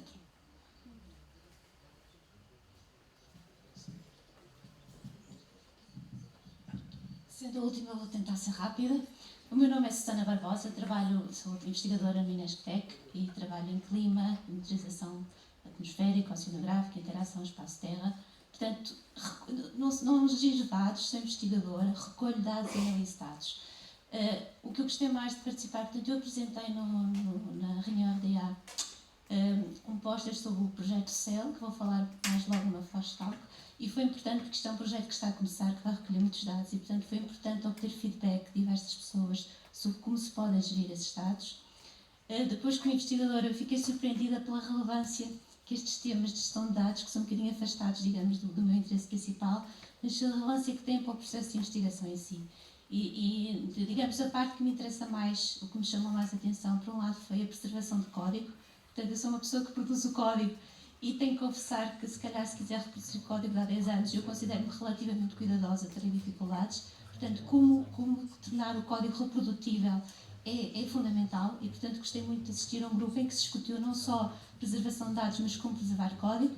E depois, outro aspecto que também é muito querido e que também é relacionado com a reprodutibilidade da investigação tem a ver com a utilização de notebooks, especialmente Jupyter. Eu sou fã de Jupyter, mas notebooks computacionais em geral, para permitir passar precisamente do processo dos raw data até os meus resultados. Portanto, eu produzo os resultados, mas tenho que os documentar e posso garantir que, do ponto de vista do investigador, é extremamente complicado. Eu própria, e não sou assim tão velhinha, mas eu própria, se calhar, não consigo, eu terei muita dificuldade em entender os meus resultados da aplicação de há 2 anos, às vezes menos. E eu considero-me relativamente cuidadosa, eu tenho o privilégio de conviver com pessoas como a Cristina e com pessoas como a Yulia que me ajudam e que têm mais sensibilidade para a gestão de dados, e mesmo assim eu tenho dificuldades, portanto às vezes fico assustada com os meus colegas investigadores, que eu acho que às vezes não terão tanto cuidado. E quando estamos a falar de clima, estamos a falar com dados muito grandes e temos que não só documentar os dados que usamos, como todo o processo para chegar a um dado resultado e tem consequências, inclusivamente societais importantes. Não é? Portanto, temos uma grande responsabilidade em documentar esse processo todo. Portanto, resumindo, gostei muito de participar na RDA e é uma colaboração que vai continuar porque, digamos, os bichos deste tipo, os investigadores, precisam dos colegas que lidam com a gestão de dados para fazer melhor ciência. Portanto, foi isso que eu achei interessante.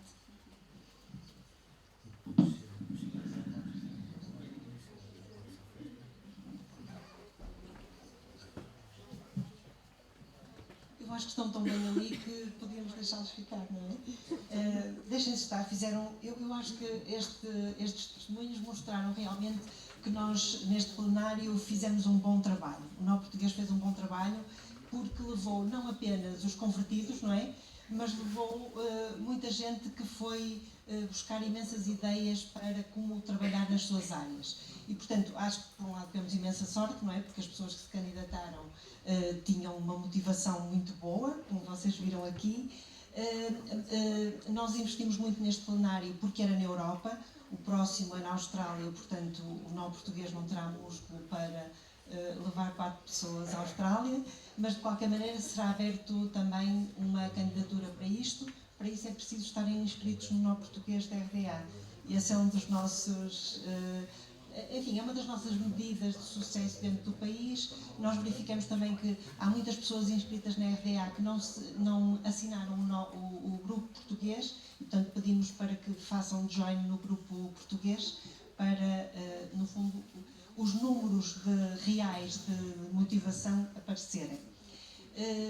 Vamos dizer mais algumas coisas sobre as questões, uma das questões importantes na RDA neste momento, que é a adoção de recomendações. O Pedro vai dizer algo sobre isso, uma vez que esteve na última reunião dos nós. Enfim, eu acho que sobre isto já se disse, nós precisamos de aumentar membros e precisamos de eventos. E, portanto, chamo de novo a atenção a que tudo o que tenham de organização de eventos em que faça sentido a gestão de dados até maio do próximo ano, façam-nos chegar notícias sobre isso para se ver da possibilidade de organizar algo em conjunto. Já temos algumas coisas em agenda, mas ainda temos espaço para mais algumas. Também temos um plano de ligação com as infraestruturas. Isto está aqui mais para lembrar quem for ver a apresentação de hoje, que temos este plano de ligação com as infraestruturas, ligação com a RDA no Brasil, que já foi corporizada na Confoa, na última Confoa que foi no Brasil. E vamos passar à questão das recomendações, que é agora um dos pontos, a adoção de recomendações é um dos pontos importantes na RDA.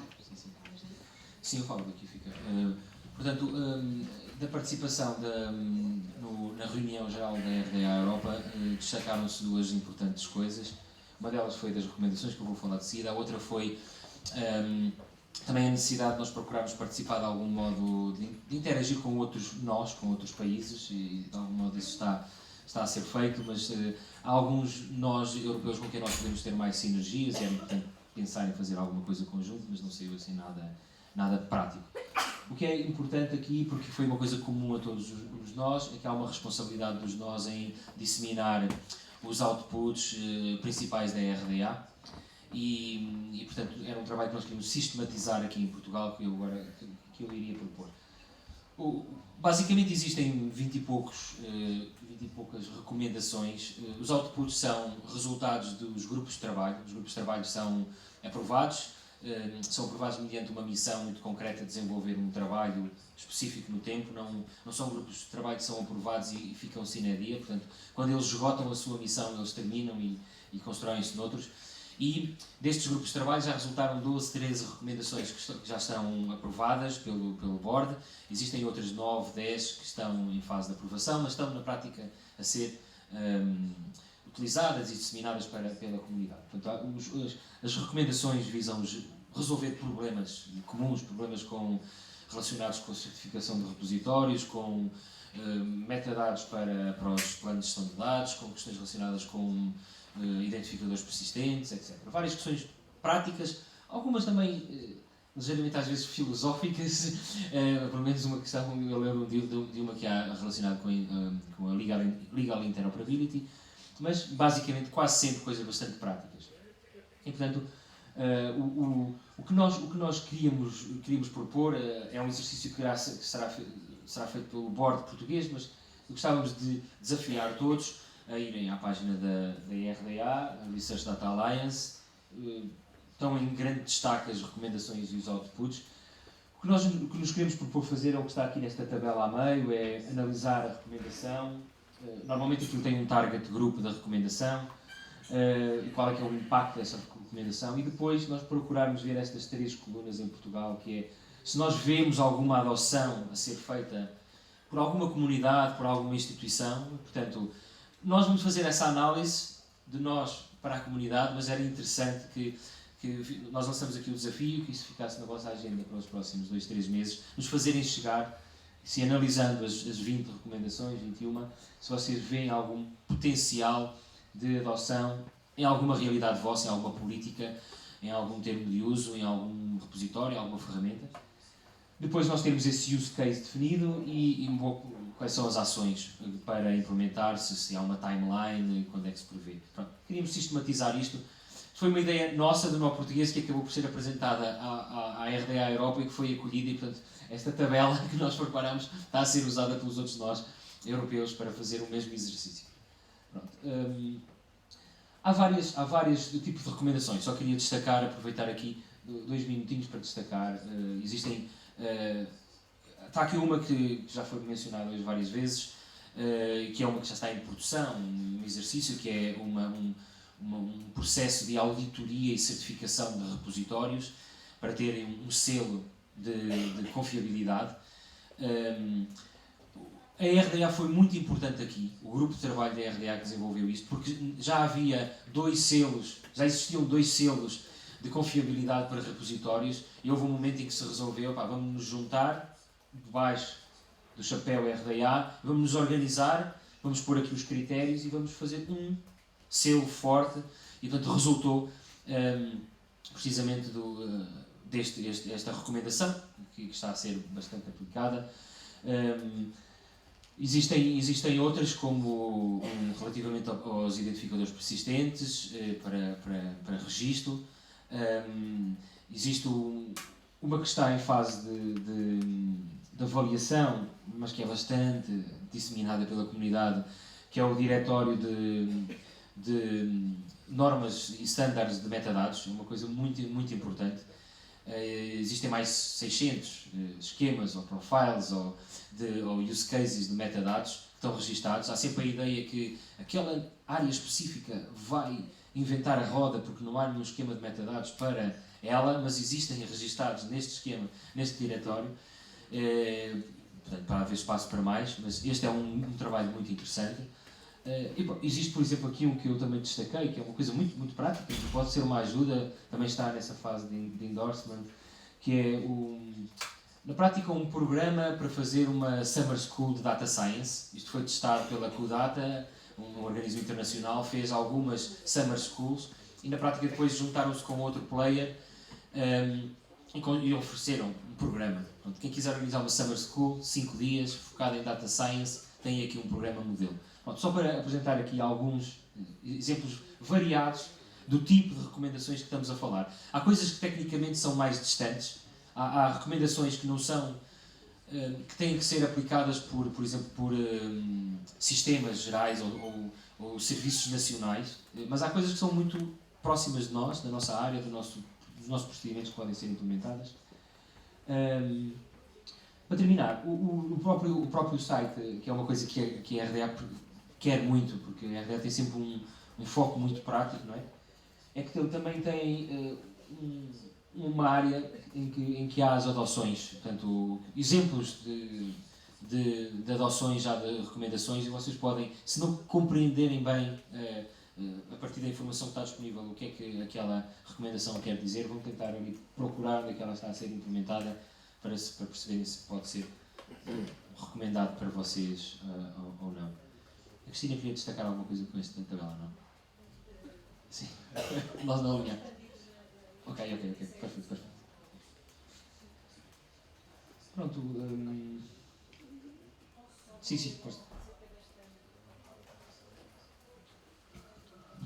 Relativamente ao que eu estava a dizer,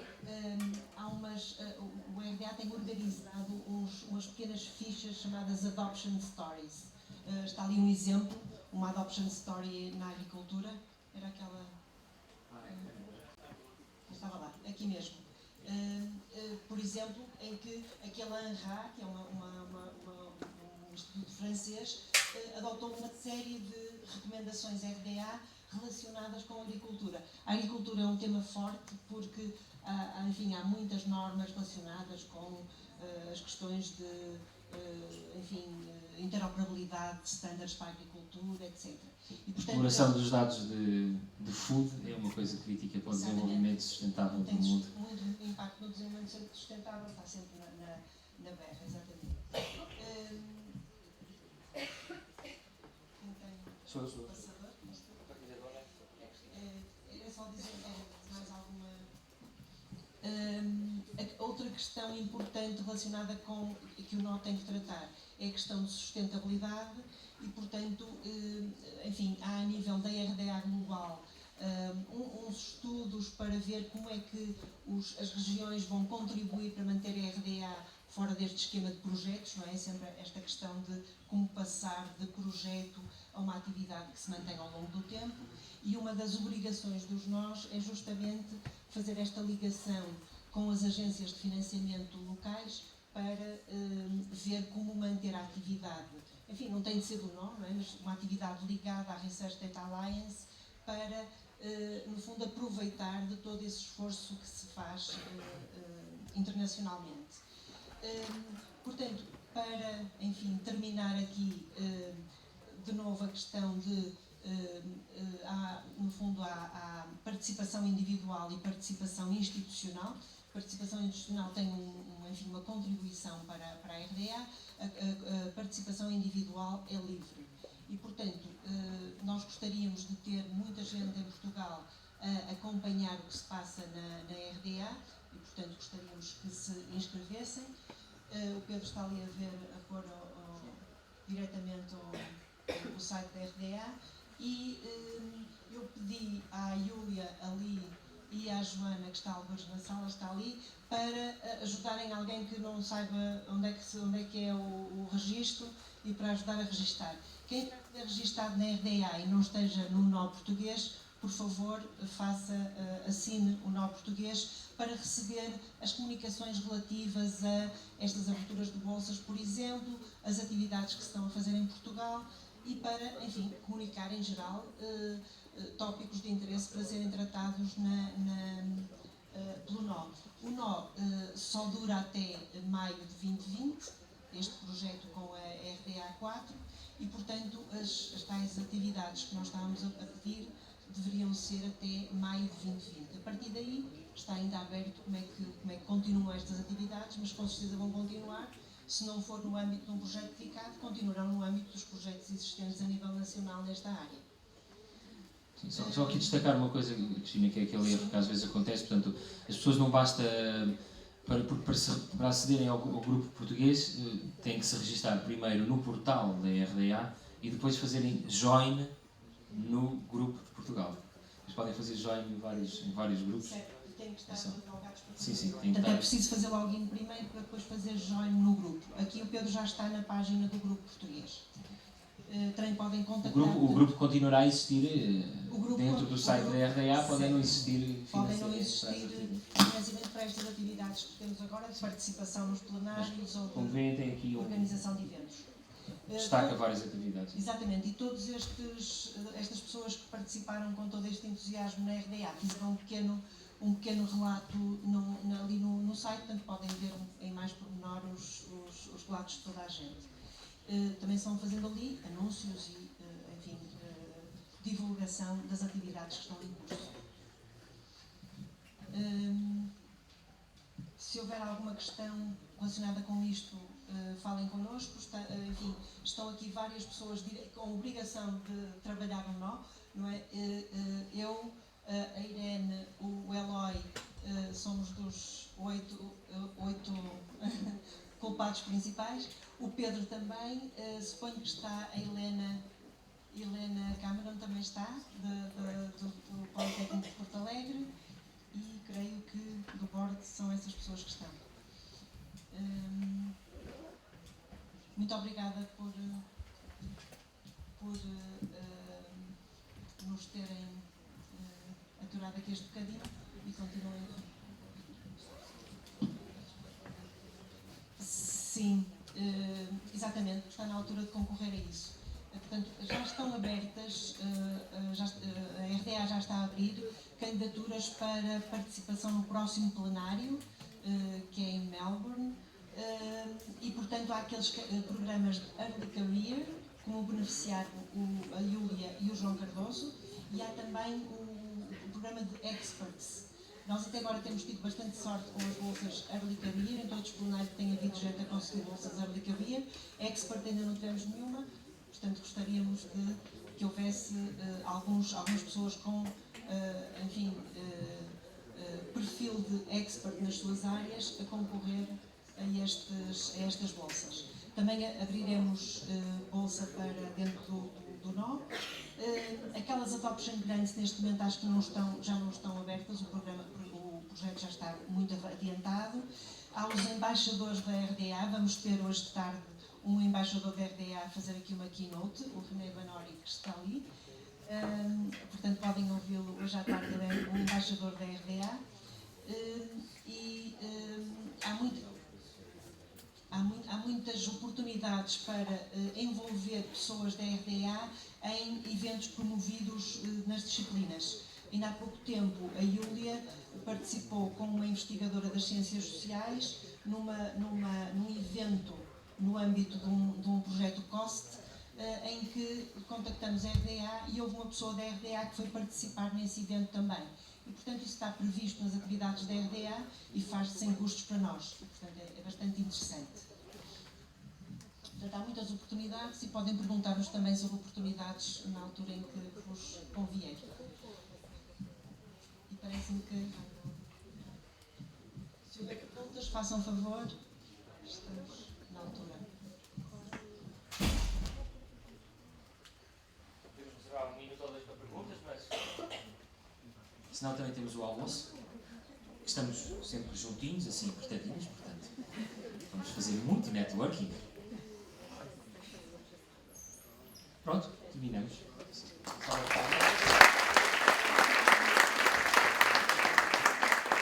Só pedir antes de se levantarem rapidamente. Portanto, o almoço vai decorrer agora, nos próximos 54 minutos, temos muito tempo. Vai ser aqui, portanto é oferecido aqui pela organização. Vai decorrer ali naquele espaço, fora, não sei como é que está organizado, mas vai decorrer ali. Está muito bem organizado. Temos aqui este tempo todo.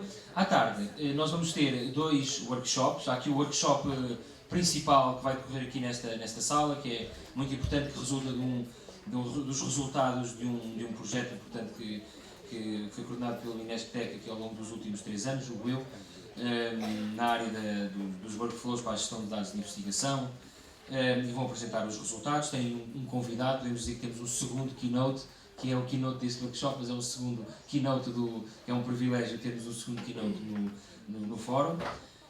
Portanto, há um convite. Nós mantemos sempre este café com dados, porque é um pedido que todos os anos recebemos bastante. O café com dados é uma coisa mais interativa, que se pode dizer para abordar as coisas mais introdutórias dos vários temas. Hoje o foco é nos princípios FED. Este espaço é reservado a no máximo 35, portanto pode ocorrer algum problema, que é chegarem à sala e não ver espaço, depois vêm participar aqui. Portanto, este aqui é o nosso workshop principal, e depois temos o café com dados, que se podem juntar quem quiser.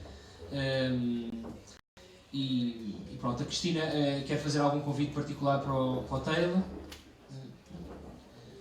Pronto, depois nós vimos dos workshops. Portanto, o workshop do Café com Dados é na mediateca. Nós depois vamos juntar ali às 55, entre 55 e 56, 13h55, 13h56, ali na porta, para transportar as pessoas para a mediateca, que é no edifício logo ao lado deste aqui. Portanto, temos lá uma sala para fazer o Café com Dados. Voltamos aqui para mais uma sessão de flash talks extraordinárias, e acabamos com uma visão geral dos últimos desenvolvimentos da European Open Science Cloud com o João Moreira e o João Nuno Ferreira. Bom almoço. Extraordinária sopa e sandes. Não temos cozida à portuguesa, não temos ovos moles também.